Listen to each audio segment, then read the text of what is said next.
So I thought I'd stand here 80 minutes ago. Rabbit, goat, building, improve my creative thinking. I'm jumping off screens.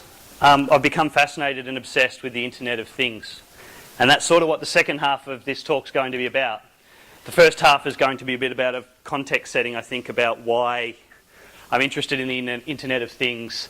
And more than just designing games, designing digital environments, designing spaces in which people can play and have the agency to make up their own games. So a story can start in a whole bunch of different places. I could start this story telling you about Dungeons & Dragons role-playing and sitting in basements of friends' houses and how I came to understand that GURPS is a far more powerful system than D&D. I could tell you about becoming a young dad and what that means and how that introduced me a whole bunch of new ideas around play and allowed me to re-immerse myself in Lego much earlier than I probably would have otherwise. But really this actually starts at the Darebin Toy Library with an out-of-work arts undergrad, not an uncommon thing, and getting a job there.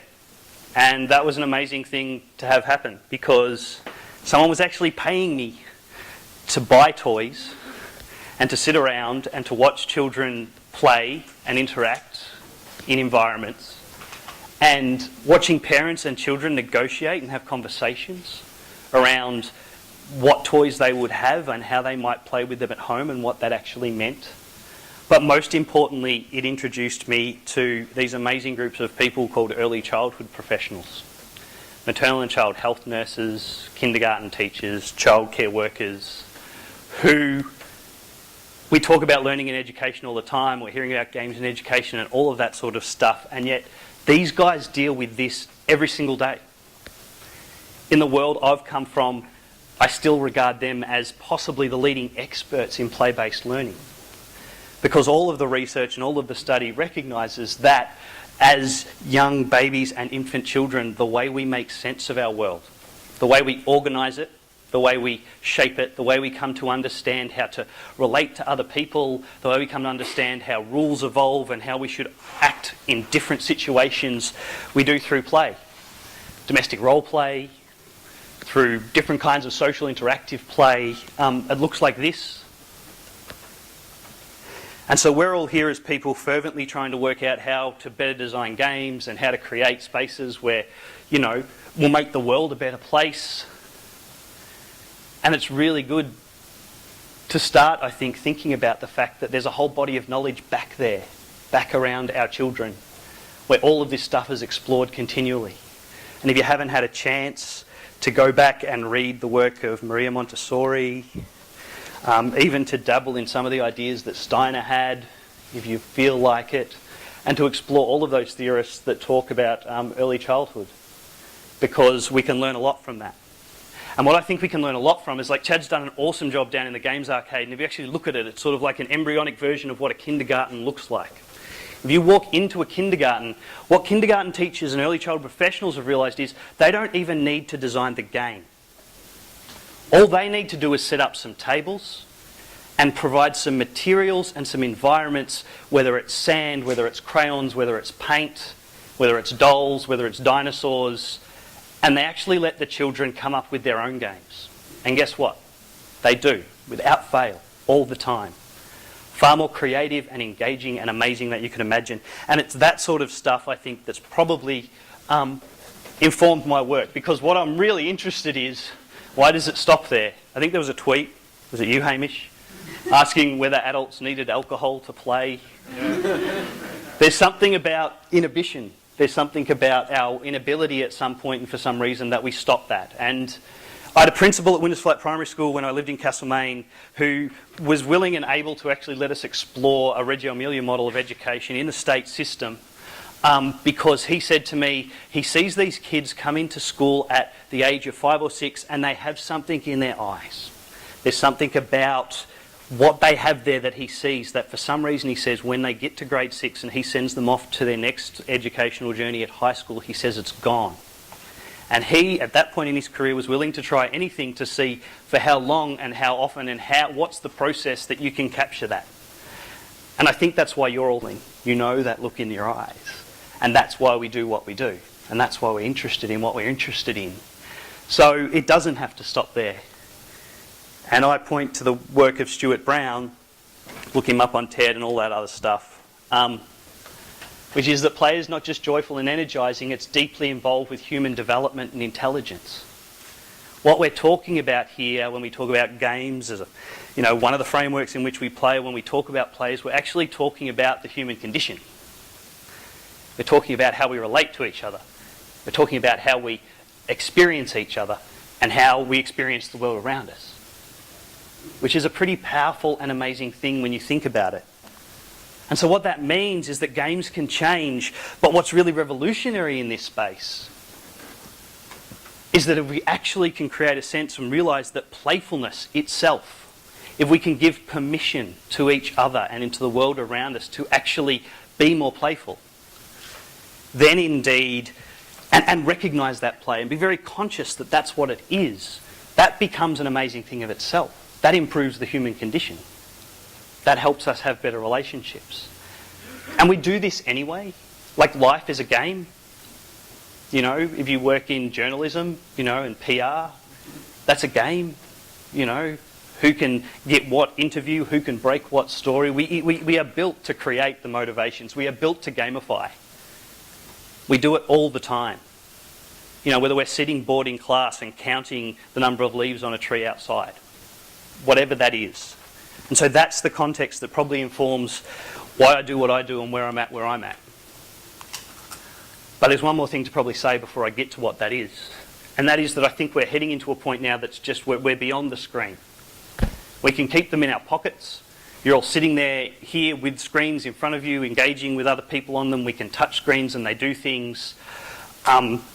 We have screens that are big enough so that in our homes we can almost have cinematic-like experiences. There's one more place that we probably haven't quite got to yet, which is the Minority Report kind of screens, but the reality is we're not really that far away from that either. So what does that mean for games? It doesn't mean that digital games are going to stop. It doesn't mean we're not going to still want to play games on screens. That's a given. We're always going to want to do that. That's fun. That's good. But what it means is it presents us with some design opportunities moving forward.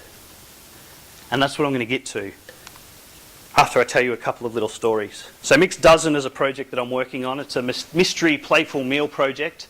I also describe it as gastronomic flash mob philanthropy. I haven't sort of, what do you do to terms or trademark them or anything yet? Haven't done that yet, and I won't. But basically, I'm using the digital interface there to basically find my audience. So if you go to mixeddozen.net, what you'll find is a manifesto, something that gives you a sense of what Mixed Dozen is about, but not too much of a sense of what it's about. And it asks you to register your interest. And you just have to fill out your email, and that goes to a MailChimp thing and does all that usual stuff that people are used to in that sort of space. And then at some point, when there's obviously a collection of people in your local area, because Mixed Dozen is actually interested in the local. It's interested in locavore food, it's interested in local communities, it's interested in how neighbours connect with each other. And that's what we're trying to do through meals. You might then, after there might be 20 people in Northcote, so an email will go out and say, hey, you're in Northcote, are you free on 4th of December at 6:30 p.m? If you are, fill out this form. And it asks for your mailing address, and then bang, we go off digital and we go back completely analogue, and people will receive a beautiful coloured envelope, a playful thing in the mail that might have some, origami stuff that they have to fold or something that they have to do, or ask them to bring along something to this meal that they're actually coming to. And the meal is playful in this way, in that when we get invited to a meal, we have a whole range of expectations around what that's going to be. So the first thing that happens when you arrive at the meal is you are surprised. You are a little bit shocked because there's actually no one there.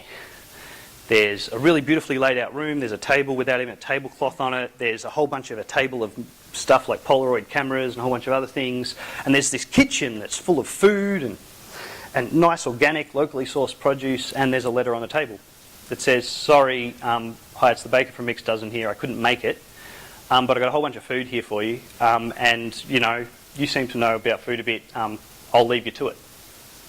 And all we are doing is creating a playful environment for people to use as they see fit. I've been waiting for a group of people to order a bunch of fish and chips because they can't be bothered. That hasn't happened yet. We've had people walk away. This isn't for me. It was at the end of a long day. They've even provided feedback. I expected to come and have a meal and I didn't. But what we do see at a majority of the time is a whole bunch of people taking on the game of cooking a meal, with the motivation of the fact that they're hungry, with the fact that they came knowing a manifesto that they'd meet local people that were new and interesting. They're feeling awkward, so they're in a learning zone. They're not safe, but they're also not completely out of depth because they know what a meal is and they know how that works. And they find their own roles, and after 2 hours, these people know each other, and they've got to know each other at a depth that they hadn't experienced before. And that's the power of the playful environment, of the game. And this is what it looks like. It looks like someone, Q for Quinn, who on her way to a mixed dozen tweeted, "On way to mystery event, my dude pal has decided is a swingers party and that I'm now referring to as dinner with weirdos. #adventure, #fear." 4 hours later, Q for Quinn, after being at the mixed dozen meal for a while, tweeted, "I'm in heaven and I never want it to stop at mixed dozen." Because Quinn was not only given a game, Q for Quinn was given some agency to have control over how that game played out. I think that's an interesting thing to think about when we're designing and creating games and playful environments.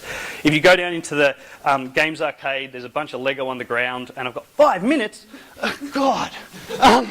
I knew this would happen. We talked about waffling. Basically, that's an environment. Grade 3 or 4 boys, I was asked to come in and work with them a few years ago. Literacy issues. They thought we'd use something with digital technology. Once again, we took it to this. Lego Poetry has since gone digital. You can look up it on Twitter and Instagram and all of those places. But effectively, it was about putting spelling words on Lego blocks and allowing kinesthetic learning to take place. If you go down to Lego Poetry, I'll tell you more about it. I'll stand near there at some point during one of the breaks. But it comes up with things like this. This is by an 11-year-old boy. In the first box, thought was discovered. I wonder. Now, I always thought that what would be good with Lego Poetry is I wanted to do the Jabberwocky by C.S. Lewis and create a dragon and have the poem on the dragon, and that's what it looked like. I could have said, hey, you know what, can you build something in 3D? Can you make it like something and build a poem? I could have given those instructions and made it that kind of game, but I didn't even have to. All I had to do was provide the Lego and the environment. And this 11-year-old boy came up with some crazy existential, amazing thing. Or like someone at the Free Play Festival that was, came up with this. She said, someday I would like to love you, and did it in the form of a heart. This is what I wanted it to be. I didn't even have to tell anyone. It was only in my head that this is what I wanted it to be. And they made the game themselves. They created the outcomes that I was hoping for. I find that fascinating. So I bought this about 3 or 4 years ago. It's called I can't even pronounce it, Nazbatag. They're now called Karotzas. It's an internet-enabled rabbit. It was before its time. It's a thing that talks to the internet and talks back at you. It would have probably succeeded a bit more if it came launched when this thing came around, because this thing has become the business model for the Internet of Things. I've got very little time left, so I'm going to run through these things, but I want you to think about what this means in the work that you do and the games you're designing and what this actually means. This is Ubi. Ubi's a successfully backed project. It's a voice-activated computer that you just plug into your wall socket. So basically what you can do is you can say, Ubi, find me a recipe for apple jam, apple pie. And Ubi will search that and then read it out to you in your kitchen while you're actually doing it. Ubi can make Skype calls. There's probably APIs at the back where you can start to program it. So you can say, hey, at 12:30 every day, can you actually give a message that someone has to go to this room? And so the device can actually talk to you, and it does that through the network because it's connected to the internet. You can use the screens that we're thinking we're beyond, but actually become portals into this kind of world. What does that mean for game design? What does it mean for a digital game that when someone actually achieves a certain thing on a computer, there's a little message that's sent to Ubi to actually tell someone another message that starts another game that happens in the real world? Digital into physical, and then diving back in again. 2012 will be known as the year of the smart light. It began in Australia. Well, perhaps not began, but gee, we've moved along fast. LiFX, a bunch of guys from Melbourne, Andy Galm, who set up the Melbourne Hackerspace, is the sort of technical mind behind it, and a bunch of entrepreneurs coming out of Inspire 9. The Light by Moore's Cloud, which is out of the head of Mark Pesce, probably the best thing America's ever given Australia, I think. And Philips Hue have got one that's now in the Apple Store, but there's a really, these are interesting. What does it mean when your lights are connected to the internet? When you can have things flashing and doing things when you send tweets or do other stuff like that? How does that help provide motivation and be involved in games? The light itself is playful. It's got an accelerometer in it, so when you turn it over, it changes colour. The Pebble Watch Kickstarter's biggest successful program, $10 million, 85,000 watches. They haven't delivered them yet, but they look like they're on track to do it eventually. The watches talk to your smartphone. What does that mean? How does that work? What does it mean if the screen actually jumps to your wrist and so you don't even have to reach into your pocket to pull it out? How does that change the way we design games and what we do there? And ultimately the killer thing is these smart things, or Ninja Blocks if you look them up on the internet, or Twine by the guys from Super Mechanical, which are basically like sensors. So what happens is computers are no longer on screens listening to us telling things. As Genevieve Bell said when she saw Siri talking to, what's that little fuzzy thing? Furby. You know, the computers are listening. They're talking to each other and they're listening. But this thing means that they're also sensing our temperature. The computers are knowing when we're in a room because it can be a motion sensor that's connected to the internet that can send a message to someone. Like, ultimately, these things really are the beginning of the creation of Cylons, which could lead to the beginning of the end of the world.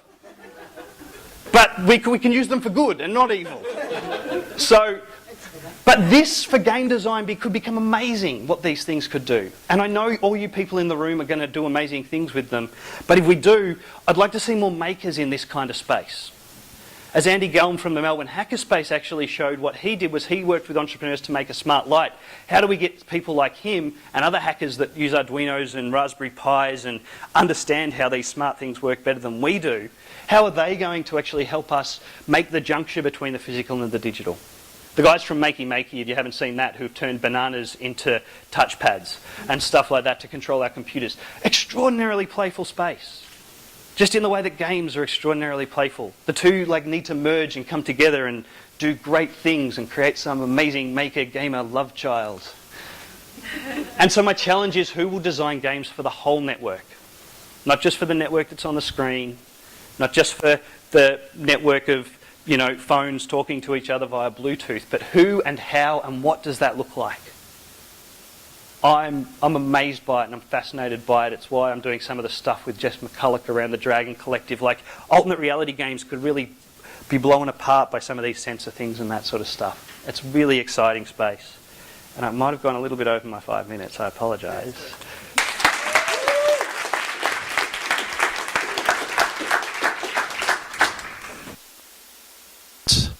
Questions?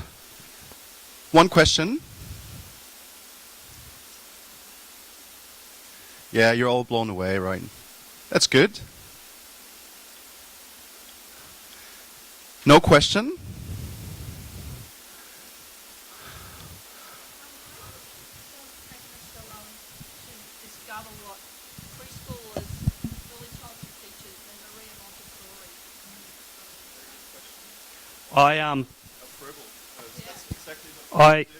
Is this working? You know what? I don't know that we actually fully have yet. I think some of us have. But I think there's still a lot of work to go. And I think it's taken us so long because there's some bloke wrote a book in 2007 called Idolising Children. I'd recommend it, University of New South Wales Press. And in that book, what I tried to explore was the idea of our relationship with childhood and youth. And we don't have a respectful relationship with childhood and youth. We have a whole bunch of ideas around childhood being innocent and childhood being sort of misbehaving and sort of, those children that do the wrong things, and we need to be controlled and they need to be managed because they don't fit into the way the world should work, rather than honouring childhood, like Rafi does over in Canada, and he's got a whole honouring childhood network, which is to say what these children do we can learn from and we can work with and we can respect and be a part of. And if we actually took that kind of approach into it, I think we'd see play in a different way. So I think ultimately we don't regard play as highly as we can because play is intrinsic, we link it all the time to childhood. Play, that's what kids do. Not play, that's what we all should do because kids do it too. Yeah, exactly. I like to hack into that because there's also a really good book that I love, Inventing Kindergarten by Norman Brosterman, a chap from New York, who wrote about Froebel, the original inventor of the kindergarten and the kindergarten principle, and like these little toys, the gifts as he called them, die Geschenke, and how we piece them together, geometric volumes, you know, and how you would give them to kids. And so the interesting the argument that he makes in the book is that a lot of the modernists, architects, and designers, and everything that came about with modernism, which was very clear-cut, geometric, sort of like down to earth, and you know, like if you think about it, Lego style things, buildings like that, really, it's very modernist in a way, very reduced. All this was happening because these people, he proved, were all attending early versions of the kindergarten. And they played all with Froebel's gifts. That's very fascinating how, you know, you can see that there's at a certain point in time all this movement in design and in architecture happening, and probably was highly inspired by this guy who was really a crystallographer and a crazy lunatic, really, because he believed that, no, he was not crazy, he believed that in the shapes and the geometry you'd find God. Because there was such a reduction and such a beauty and the patterns that would sort of reverberate in other patterns and would all be very modular. It's a very beautiful thought. I'll leave you with that. Thank you so much.